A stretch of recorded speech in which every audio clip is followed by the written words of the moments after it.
गोड्डा में Adani power plant के सामने भू विस्थापित 3 दिनों से भूख हड़ताल पर हैं, जिसकी वजह से एक युवक की तबीयत भी खराब हो गई। युवक को इलाज के लिए सदर अस्पताल को भेजा गया। मामले का पता चलने पर विधायक प्रदीप यादव भी घटनास्थल पर पहुंचे हैं। दरअसल भू विस्थापितों को अडानी पावर प्लांट में अगर हम बात करें तो रोजगार दिया गया था, लेकिन अचानक रातों रात लोगों को दूसरी कंपनी में ट्रांसफर किए जाने से लोग आक्रोशित हुए, जिसको लेकर बीते 3 दिनों से भूख हड़ताल लगातार जारी है।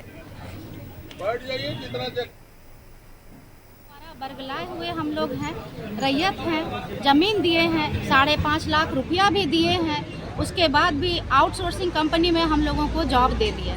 ये वादा किया गया था हमारे साथ में कि आप लोगों को जितने भी हैं रैयत हैं उन्हें नौकरी पे रखा जाएगा। यहाँ अडानी में हम लोग भी इसी प्रलोभन में फंसे हुए थे कि हम लोग अडानी से ही जॉब करेंगे। हम लोग शुरू से शांति चाहते थे, इसीलिए शांति से ही ये जमीन दिए हैं और प्लांट लगाए हैं, लेकिन हम लोग को विवश किया गया कि हम लोग ये प्रदर्शन करें। प्रदर्शन तो इसको नहीं कह सकते हैं, शांतिपूर्ण ढंग से अपनी जान के साथ बैठे हुए हैं कि चलिए अगर मरना होगा तो मरेंगे, लेकिन जब तक हमारी मांग पूरी नहीं होती हम लोग यहाँ से। गोड्डा संवाददाता नरेंद्र फोन लाइन पर बने हुए। नरेंद्र, पिछले 3 दिनों से इनकी भूख हड़ताल जारी है। आज देखिए कि युवक की भी तबीयत बिगड़ गई। ऐसे में क्या इनकी मांगों पर आगे कार्रवाई देखने को मिल रही है? ये लोग सभी भू विस्थापित हैं, जिन करीब 178 युवकों को अडानी पावर में कहा जाए तो अडानी पावर प्लांट के ही तहत एक अन्य कंपनी में लोग को जॉब दिया गया था। उस बाद वो दूसरी उस कंपनी अचानक फिर रातों रात इन लोग को दूसरी कंपनी में शिफ्ट किए जाने को लेकर ये लोग आक्रोशित हो गए कि क्योंकि हम जब भू विस्थापित हैं, हम लोग का एग्रीमेंट है कि अडानी में पावर प्लांट के अंदर ही जॉब देना है, लेकिन वो उसने एक दूसरी कंपनी में जॉब दिलाया था, लेकिन उस कंपनी फिर तुमने एक रिद्धि सेठी नाम की कंपनी में जॉब ट्रांसफर अचानक बिना नोटिस किए जाने को लेकर सारे लोग जितने रोजगार भू विस्थापित जिनको रोजगार दी गई थी उस कंपनी में सारे लोग आके यहाँ आंदोलन पिछले 2 दिन से कर रहे थे।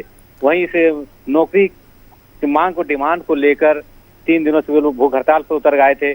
और इसको लेकर जहाँ फिर कहा जाए तो यहाँ स्थानीय श्रम मंत्री और स्थानीय विधायक प्रदीप यादव में तो फिर एक राजनीतिक बयानबाजी शुरू हो गया, जहाँ पे इधर मंत्री का कहना है कि ये मेरा क्षेत्र है, जो भी समस्या है श्रम उद्योग मंत्री ने नाते सारे समस्या का मैं जल्दी निराकरण करूंगा, लेकिन इसको राजनीति कुछ लोग कर रहे हैं। लेकिन वहीं पर प्रदीप यादव इस कार्यक्रम में लेके फिर आके शामिल होकर आज फिर आग में घी डालने का काम किया। आज चेतावनी दी डाली कि 14 तारीख पर इनको अडानी में अस्थायी नौकरी अगर नहीं दी जाती है सभी को, तो मैं 15 तारीख के बाद कभी भी अडानी पावर प्लांट का सारा कार्यक्रम को ठप कर दूंगा, चाहे कोयला सप्लाई हो चाहे। बिल्कुल नरेंद्र, ये चेतावनी जरूर है इन भूख हड़ताल पर बैठे लोगों की। आप देखने वाली बात के इस पर क्या कुछ आगे संज्ञान लिया जाता है। बहुत बहुत शुक्रिया नरेंद्र आपका हमारे साथ जुड़ने के लिए।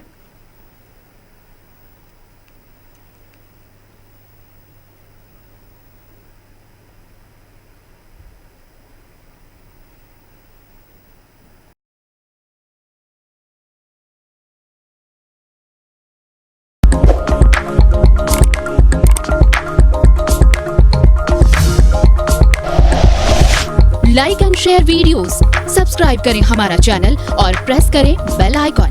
News 11 भारत, सच है तो दिखेगा।